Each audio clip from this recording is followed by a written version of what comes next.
नमस्कार, मैं अमन सोनकर, नव भारत दर्पण न्यूज से।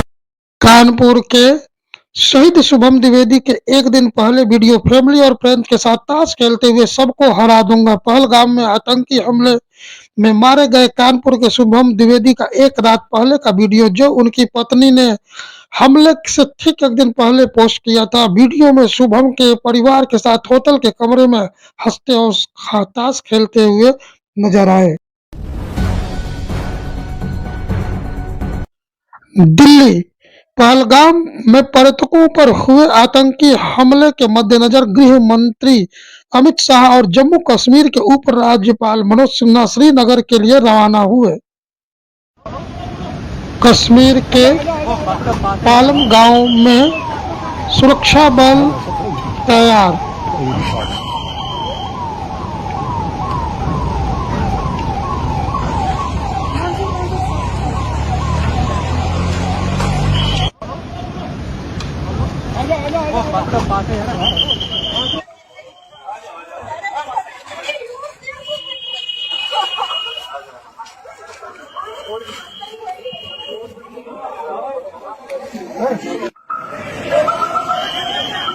Veta, brotmannen, ta nu brotmannen. Efter det. Pahalgam आतंकी हमले के तुरंत बाद केंद्रीय गृह मंत्री अमित शाह श्रीनगर पहुंचे। इतिहास में पहली बार किसी आतंकी हमले के तुरंत बाद देश के गृह मंत्री ने खुद मोर्चा संभाला।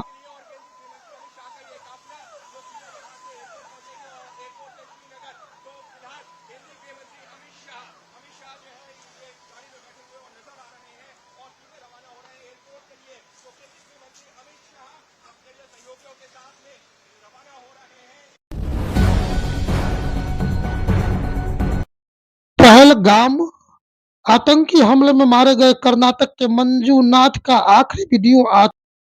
मैं मंजूनाथ शिवमोगा कर्नाटक से। हम इंडियन ट्रैवल स्टोर्स में बुक करके कश्मीर प्रवास में आए हैं। अब हमारा कश्मीर ट्रिप का दूसरा दिन है। कल हम बोट हाउस में ठहरे थे। बोट हाउस तो बहुत अच्छा था। अब हम शिकारा राइड कर रहे हैं। शिकारा राइड कर रहे हैं कश्मीर में। शिकारा राइड करवा रहे हैं मोहम्मद रफीक जी, और हमारा सब टूर ऑर्गेनाइज किया है काजल Thakur ji, Indian travel store से। बहुत अच्छा लगा, बहुत अच्छा सर्विस। धन्यवाद, थैंक यू काजल मैम।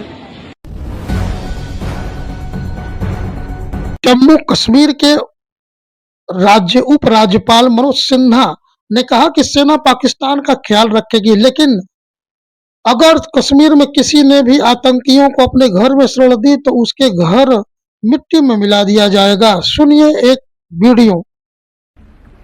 और मैं बार बार कहता हूं कि विकास के लिए शांति सबसे अनिवार्य है। शांति नहीं होगी तो यकीन मानिए विकास नहीं हो सकता है। कुछ लोग हैं जो हमारी शांति को अभी भी खलल डालने की कोशिश कर रहे हैं। हमारा पड़ोसी कोशिश कर रहा है, उसकी चिंता नहीं, लेकिन उनके इशारे पर जो लोग यहां करना चाहते हैं, मुझे लगता है कि केवल प्रशासन या फोर्सेस का ये काम नहीं, आवाम का भी काम है कि ऐसे लोगों को पहचाने। और अगर फोर्सेस, प्रशासन और आवाम एक साथ तय कर ले तो मुझे लगता है कि ये 1 साल से ज्यादा नहीं चलने वाला है। लेकिन अगर हमारे बीच लोग हैं जो ऐसे लोगों को शेल्टर देते हैं और फिर वो कहें कि साहब हमारे ऊपर अन्याय हो रहा है, तो भाई ये तो उचित बात नहीं। 40,000 50,000 बेकसूर लोगों की जान चली गई। कितनी माताओं ने अपनी मांग का सिंदूर उजाड़ दिया, कितनी बहनों के भाई चले गए। बावजूद इसके वो लोग निरपराध निर्दोष लोगों को जो जडमोर टनल बना रहे हैं, जो हमारी कनेक्टिविटी को बेहतर कर रहे हैं, ऐसे निरपराध लोगों की जान लेने का हक किसी को है। और ऐसे लोगों के खिलाफ अगर जनता नहीं खड़ी होगी तो यकीन मानिए ये तस्वीर कभी बदलने वाली नहीं। केवल सिर्फ औपचारिकता कर देना, बयान दे देना, ये जो लोग काम करते हैं मैं समझता हूं कि ये उनसे भी खराब लोग हैं। और फोर्स का जहां तक सवाल है, मैं आपको आश्वस्त करना चाहता हूं, बार बार एक बात कहिए, किसी निर्दोष आदमी को कुछ भी करने की जरूरत नहीं है। और इसलिए पिछले 4 वर्षों से मैं कई बात दोहराता हूं कि बेगुनाह को छेड़ो मत और गुनाहगार को छोड़ो मत। अगर कोई आतंकवादी को शेल्टर देगा तो उसका घर जमींदोज किया जाएगा, ये मैं खुल के कहना चाहता हूं। इसमें कोई समझौता नहीं हो सकता। जो लोग आम आदमी की जान ले लेते हैं, निरपराध आदमी की जान ले लेते हैं, उनके साथ कोई रियायत बरती जाए। और कुछ लोग बयान दे रहे हैं कि साहब बड़ा अत्याचार हो रहा है। ये अत्याचार नहीं है। मैं समझता हूं कि न्याय का यही सबसे बड़ा तकाजा है और ये न्याय हो रहा है और आगे भी ये न्याय होता रहेगा।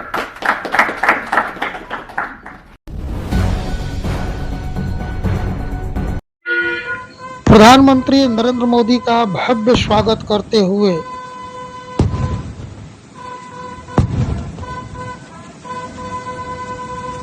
सऊदी अरब ने मोदी की सुरक्षा के लिए उनके प्लेन के साथ अपने लड़ाकू विमान लगाए।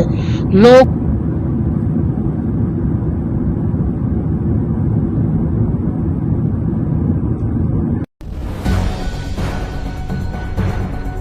एक सऊदी मुस्लिम प्रधानमंत्री मोदी के सामने ए वतन गा रहा।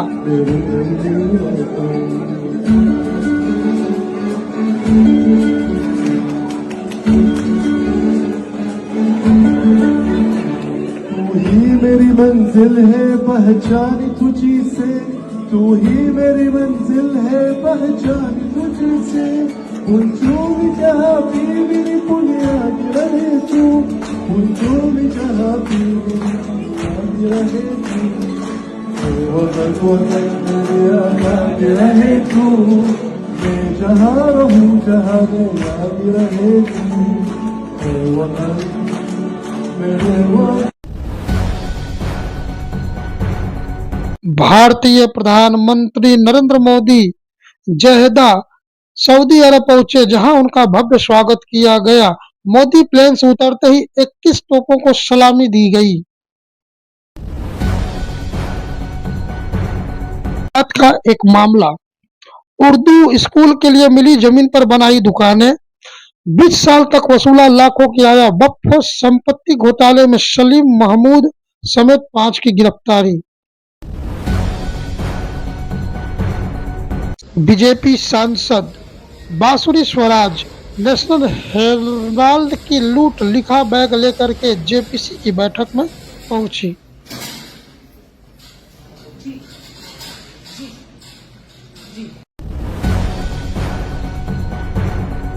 गुजरात के अमरेली में प्लेन क्रैश हादसे में भी पायलट ने गंवाई जान।